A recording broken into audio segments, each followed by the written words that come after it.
Prime Minister Justin Trudeau touched down at Andrews Air Force Base today. He is headed to Washington for this week's NATO summit, where support for Ukraine will be the military alliance's most urgent task.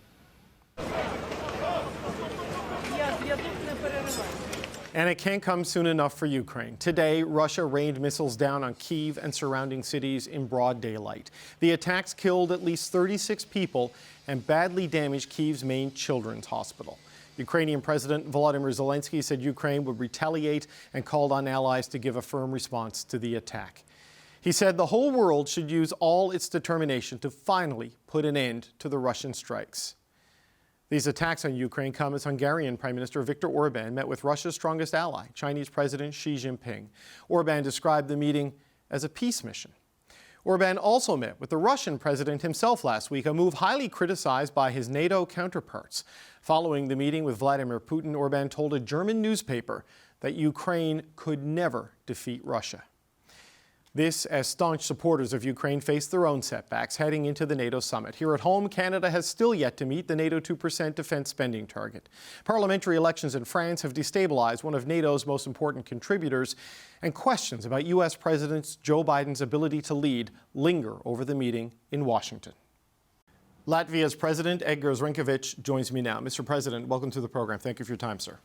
Thank you for having me.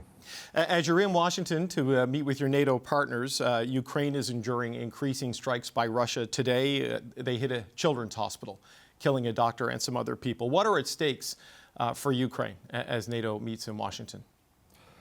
Well, unfortunately, this horrendous attack against the children's hospital in Kyiv just shows that Russia continues its operations, that probably this is the kind of message to NATO summit here in Washington to the leaders that are going to discuss the further support. And I think that for us now, it's a critical time to decide on two things. The first is the further support package for Ukraine. I very much hope that we are going to approve the kind of long-standing support package for the country. And the second, I do hope that those countries that still have some restrictions for the use of weapons they have provided to Ukraine, that those countries are going to lift those restrictions, because Ukraine needs to have means to strike back against Russia. Well, this is an important thing, and I know something you and your country have advocated for, that what is the point of giving Ukraine weapons if they're restricted from firing at military targets inside Russian territory? Do you think you'll get an alliance-wide consensus on that coming out of these meetings?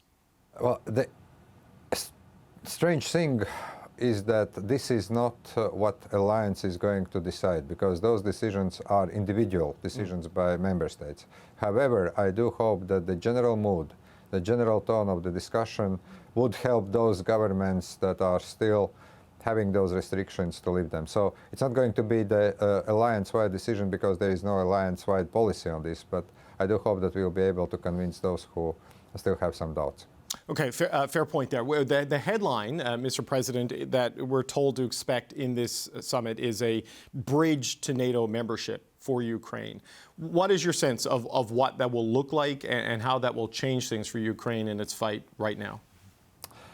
Well, you know, I have some experience with those summits in different, let's say, offices that I have occupied, and I would say that I wouldn't be so sure what would be the headline at the end of the summit, because the work is still ongoing. There are still discussions and the drafting committee is still working on the declaration. However, I think that whatever the wording there is, the most important thing is that we say that Ukraine's membership into NATO is irreversible, that we are going to provide Ukraine with all kinds of means and support to be there. Whether that's a bridge or whether that's a kind of other, let's say, construction we are going to build, I will leave that for diplomats. I do hope that we are going to come out of this summit with a clear message what we are going to do next to help Ukraine. You say its membership is irreversible. Do you think it should be immediate or at least accelerated even before the conflict ends with Russia? Well, in order to become NATO member, you need to have consensus by all 32 member states. Clearly, we are not there, not for this summit. And I understand some concerns of some of fellow leaders here in Washington, but I do believe that if we are imposing some kind of red lines on ourselves, be it the use of weapons, be it the language we are using in those communiques or declarations that we sign at the end of those summits, then of course Russia sees some kind of indecisiveness. So I would say that if we can put a solid political message with the plan how we want to see Ukraine developing, then probably this is not going to be so much relevant whether this is inevitable today, tomorrow, or the day after tomorrow. But if there are very concrete actions that Ukraine needs to take, what allies should take, then it should be sooner than later. Well, what about in terms of the immediate, Mr. President, to help President Zelensky and his soldiers in the battle? There's been a criticism, and I've heard you have shared this criticism, that the NATO allies have been a little bit too slow to give Ukraine what it needs and then put restrictions on how they can use them. And that has allowed Russia to recover from the Ukrainian counteroffensive. There's a desperate need for air defense systems to get the planes up and running. What do you think we can expect to see out of this in terms of immediate military and financial help for Ukraine? Well, I think that what we have seen, and I should be also a little bit self-critical of my own country, that there is a gap between the decision announced and the actual weapon system or equipment delivered. There are some bureaucratic reasons. Sometimes you need to get permission from the country you have bought that or another equipment in order to transfer that. So bureaucratic procedures sometimes take too long. Sometimes, yes, there is a commitment, and then you find that you need to train, let's say, Ukrainian troops, Ukrainian soldiers, how to use this equipment. That is a little bit, of course, an issue that we need to address, and I understand also some of, let's say, challenges that we all face. However, I'm afraid that, yes, it takes too long before Ukrainian soldiers get tanks or air defense weapons or other types of weapons, and they can use them. Unfortunately, we also see that Russia, and we have some solid information, is getting support from countries like North Korea, and they don't have this kind of bureaucratic or other kinds of hassle. So here I would hope that when we depart from Washington, we will be also finding ways how to speed up what we have already promised. President Macron has floated the idea of sending NATO troops into Ukraine. France, amongst some other countries, have raised that idea. Is this something you see as potentially being discussed as this summit? Is this something you see that should happen eventually, maybe not in a combat role, but in training, logistics, and support? Yes, indeed. We are also now considering this option. We are talking with our French allies, but there is no decision taken by the Latvian government or the parliament, because in Latvia this is the decision that must be taken by the parliament. However, what we want to have, first of all, we want to have a joint approach by all NATO countries also in regard of this. So I think that inevitably we are going to have this kind of discussion either at the table or, let's say, on the sidelines of the summit. Number two, I also believe that we need more understanding of practicalities, because details are very serious. And number three that I want to stress, I think that President Macron is right when he says that we should not self-impose any red lines, and we should keep all options on the table, and that's where I do support. How the outcome of this discussion here in Washington is going to influence also the idea and the implementation of the idea of President Macron remains to be seen. We continue considering that. We want to see broader involvement of allies, and we want also to hear and to discuss this issue with our immediate friends and partners, both in Europe, European Union, and at NATO. You talked about a united approach across the alliance on this. I wonder, sir, how you view the actions of a leader like Viktor Orban in Hungary, who went to China, went to Russia, has given interviews with German media suggesting that there is no victory for Ukraine on the battlefield, and it's being seen as taking a very pro-Russia position. What are your concerns about a European and NATO country taking positions and meetings such as those? Well, I think that, first of all, Prime Minister Orban does not represent neither the European Union nor NATO. So this is individual role. Definitely that this is deplorable that just a couple of days after him visiting Moscow, Russia hits Children's Hospital, as we have seen this happening today. So we see that whatever there is in his rhetoric, I mean in Prime Minister Orban's rhetoric, we see that Russia frankly doesn't care. I think that Russia simply currently wants to escalate. They don't care about that or another rhetoric, but I would be more happy to see us agreeing on the need to support Ukraine, because only if Ukraine is gaining the ground, Russia is going to sit at the table and to have some kind of political process that some people here in the United States or in Canada or in Europe, in my own country, want to see.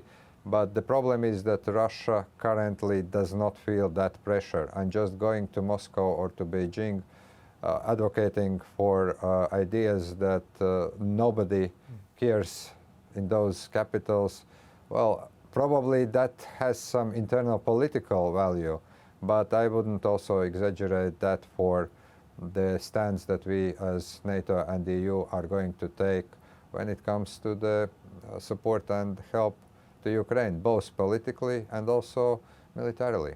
This war has gone on for a number of years now, and through political cycles. There's been change in the United Kingdom, but I don't think anyone doubts Keir Starmer's commitment to NATO and commitment to Ukraine. The situation in France, though, is less clear at this point, and we, of course, have the U.S. election coming up in November. What are your thoughts on the consequences of the change we're seeing in a country like France, and how Russia may view that, and what that could mean for France's ability to deliver its commitments to Ukraine? Frankly, I think that the last nights I have a bit an issue with time zone. So I'm here in the United States, but I have to now think the European time. I would say the last night's results that we have seen clearly have shown that the French political class is divided. I think it's too early to say what would be the impact on the French support for Ukraine or foreign policy, because I do believe that it would take time to form the government to see what are the key policy issues, especially in foreign and defense policy. But let's not forget also that under the French constitutional system, the president has considerable power also to lead the foreign and security and defense policy. So I frankly would say this is too early to say what would be the change, but I do hope that the result of the second round of voting yesterday in France has very clearly shown that in some instances the policy that we have seen conducted by the French government will not change considerably. I have cautious optimism here. Just as a final topic with you, sir, Canada leads a NATO battle group in Latvia, and the number of troops is expected to ramp up by 2026. What is your sense on the progress to getting to full capacity, your thoughts on Canada's role there, and whether you share the concerns of some of the other NATO allies on the level of Canada's defense spending not hitting the 2% target? So three questions. Let me start with the easiest one. First of all, about the role of Canada in the Baltics and particularly in Latvia. I just want to reiterate how grateful we are to Canada for providing all the troops leading now already multinational brigade. It used to be battalion size unit. Now we are transferring to brigade size unit. So that's where our gratitude is. Number two, we understand that this is very complicated, especially taking into account a distance and also many challenges that we are seeing just to form such kind of brigade. Recently, I had the opportunity to visit Adaži base, where Canadian-led troops are stationed together with the King of Spain, we were talking with soldiers, also with Canadian officers, and seems that things are moving well on track. About defense spending, my country is spending around 3% of GDP this year for defense, for understandable and good reason. We are the frontline state, we understand what is at stake, we understand where we need to increase our investment.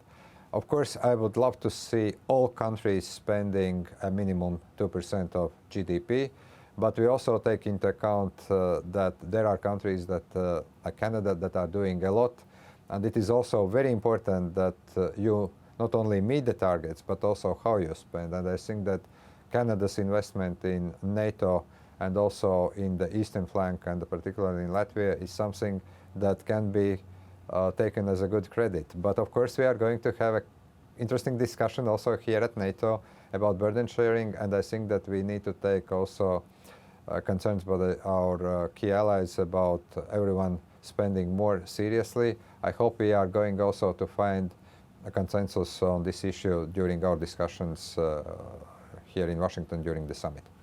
Egers Rinkovic, the President of Latvia, thank you so much for your time today, sir. Thank you very much.